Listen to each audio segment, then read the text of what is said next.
was the #1 team in the Northern Sun, going unbeaten in 14 games. It's been another story for the University of Mary, who have yet to find a conference win in their 14 tries. The Marauders squared off at home against the Golden Bears this afternoon. Here's the highlights from Game 2 of the doubleheader. In the bottom of the first, Francesca Villaneda, she lifts one down the third base line, and it stays fair. That's Mackenzie Reinhardt rounding third and touching home.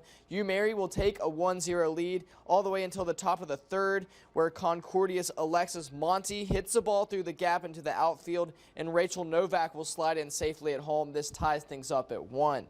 A few batters later, it's the perfect bunt laid down by Clara Heisland. This allows Monty to score from third. The Golden Bears will take their first lead of Game 2, and they would hold on to that lead. They would win 4-1 in Game 2. Game 1's final was 8-0, so the Golden Bears get the sweep. Minot State hosted Winona State. The Beavers and the Warriors would split today's doubleheader.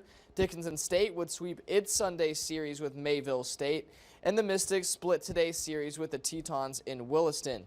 In college baseball, the final of this game's weekend series with St. Cloud State, the Marauders lose by 2 runs, while Minot State clinches its series against Sioux Falls with an 18-12 win on the road. Bismarck State traveled to Williston, and they swept the Tetons on back-to-back days.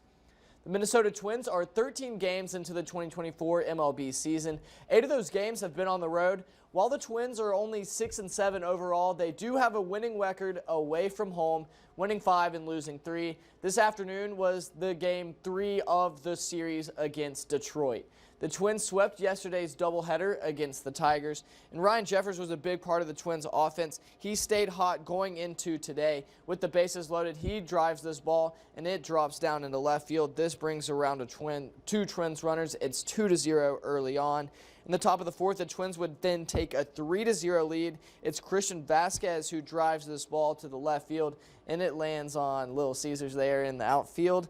The bats would come to life for the Tigers in the bottom of the 8th. First up is Javi Baez, who smokes this ball over the left field wall. It's a solo shot from him.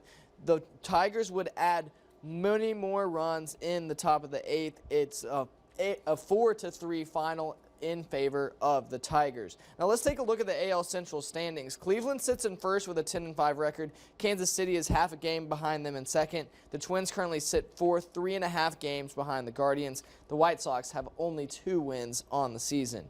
After missing out on the playoffs last season, the Bismarck Bobcats are ready for this year's Robertson Cup. It's the Aberdeen Wings they're slated to play in the first round.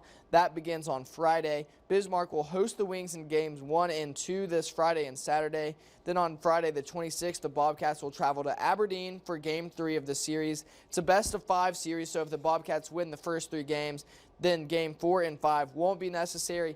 If it is necessary, though, Game 4 will be Aberdeen on the 27th, that Saturday, and Game 5, if required, will be that next Monday on April 29th. The Bobcats have a fantastic record against the Wings. They've won 10 of the 12 games played against them this season. Also in hockey, Britta Curl in the United States, they fell at the hands of Canada in overtime in the gold medal game of the Women's Hockey World Championships. Curl picked up 1 secondary assist in the U.S.'s loss. And for the second time in 3 years, Scotty Scheffler wins this year's Masters tournament in Augusta.